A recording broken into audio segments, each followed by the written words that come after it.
Okay, hopefully I'm not too shaky. I'm going to do a video on this 1971 Ford Torino I just picked up. It's out in the back 40 with Buford. No name on this one yet. Anyways, this is a stunt car. I was debating if it was a hero car turned into a stunt car or if it's a stunt car.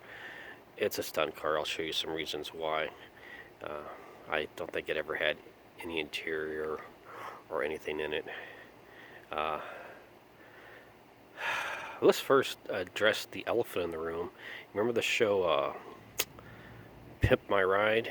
And everybody used to make the joke like, I heard you like PlayStations, so you got 5 PlayStations. Well, in this car, the elephant is, I heard you like hood scoops, so we gave your hood scoop a hood scoop. I don't know. I don't know if that's supposed to be like the fake shaker hood, which you'd never have on a GT hood, I don't think. This one's real. It goes somewhere. This one's just attached somewhere. I haven't been able to find all the screws to take it off. I'm not going to take it off, though, because people hate this thing so much online. And this is original to the movie car that it serves two purposes. It's original, and it's great for trolling the trolls. Let's pop the hood. The guy, previous movie guy, that's a heavy hood. He took the engine of tranny. Probably was a 429 or something, I'm sure. And the weird thing about this car is, even though I'm pretty sure it was just a stunt car, is that they fully restored this thing, except for the wheelwood brakes, but I'll get to that in a moment. Something that stunt coordinators, builder, stuntmen like to put on all their, even the cheap cars will still do the wheelwood brake setup because it's supposed to do stuff. The first indication of a stunt car is, and it's funny that they didn't take it because dude took all his stuff. I don't know if the stunt coordinator, stuntman, whoever built it, took all their stuff out of it too. But the line lock is still in it.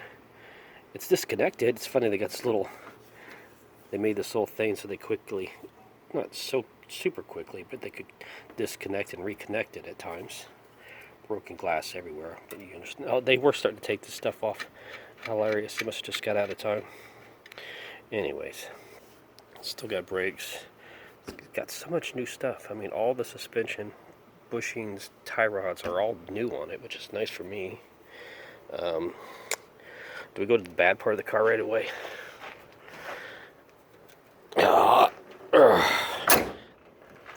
I got 3 of these because of this. Now everybody's, and I wish they wouldn't have opened the door, but I understand they had to get the dude out and stuff. But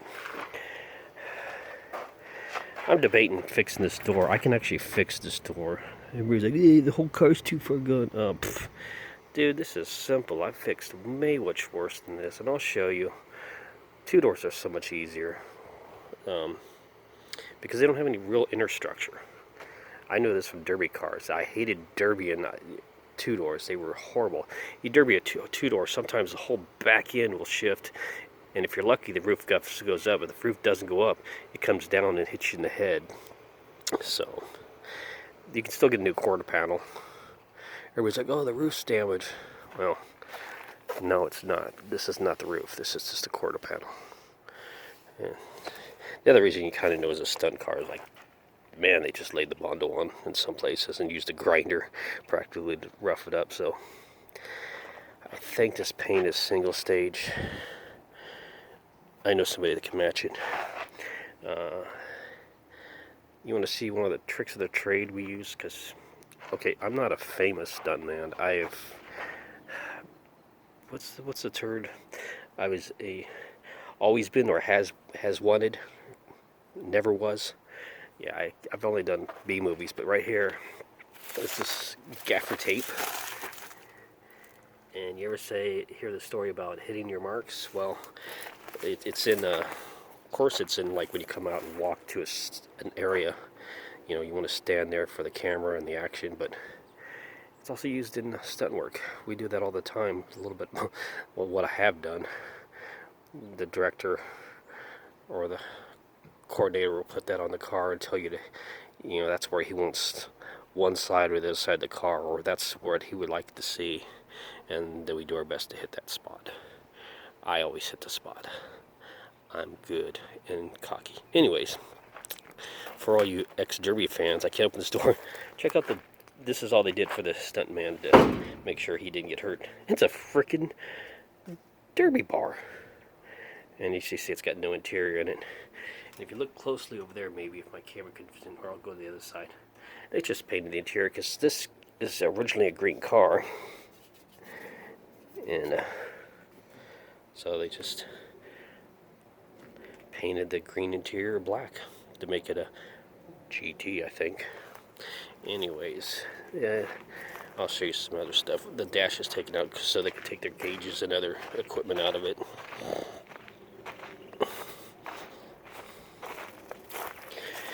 You get a better look at that door bar. I'm going to keep that door bar. I'm not.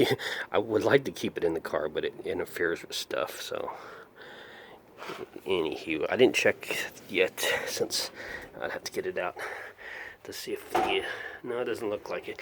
We'll modify the rear emergency brake sometimes in the old days to act as like a, you know, like the grab handles they do in other cars.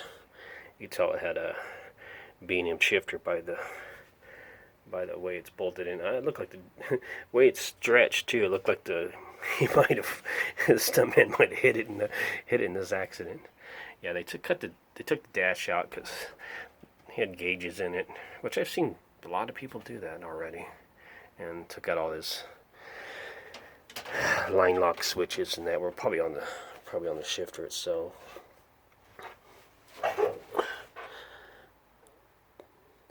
Weird thing is, I thought that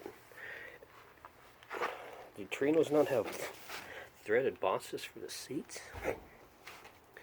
Whatever. I'm gonna probably just put in the P71 police car seats because I like them.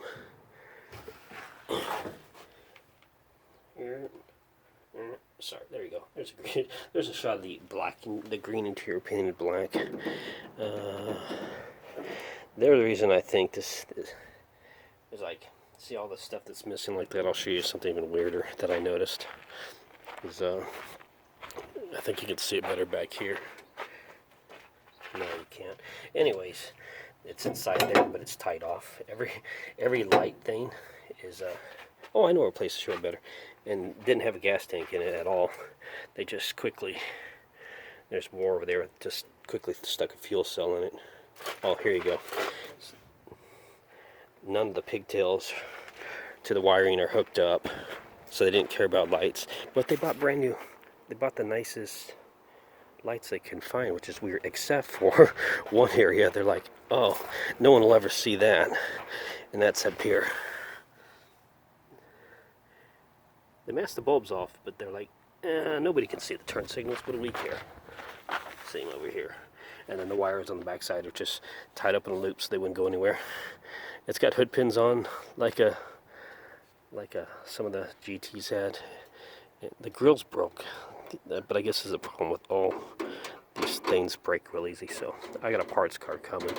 It's not the right parts car, but it'll work.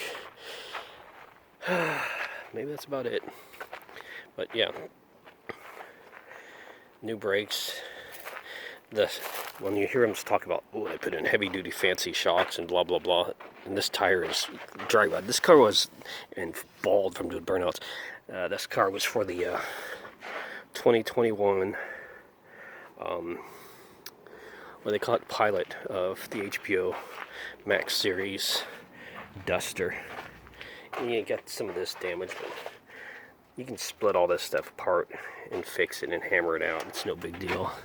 And like I used to do in derbies, sometimes when your wheel wells were hitting, I just build some bracing and pour to power that out to straighten the speaker shelf. That's about it. The trunk and everything would close if this hair wasn't hitting a little bit, but yeah, it's fine. Taillight panel's a little bit bent on the corner. Split it and do it. Yeah, so hopefully HBO Max picks up the series so I can see this car getting actually hit. It'd be interesting to watch. And like I said, there isn't much inner structure on a two-door, so pretty much you need brand new quarter panels available. You just hack this sucker out, push this stuff up to it meets, and you're good to go. Weld it on. Not a problem whatsoever. And, oh, yeah, I was talking about the fancy. When they talk about heavy-duty shocks, they're just KYBs. We've been using KYB gas adjusts since the 90s because they'll also lift the car up. They've been, if you ever stuck a set of, at least the early ones did, like the white ones, we stick those on our bugs, and then the damn thing would be an inch or two higher, and we'd be pissed off because we're trying to go lower. But anywho, but then you could go through a speed over a speed bump at 50 miles an hour and not even feel it. Okay, there you go. That's it. That's the new project car. It's going to have to be after this one and 2 customer cars, so I'm just going to seal it up and park it for now and start collecting parts. Anyways, see ya.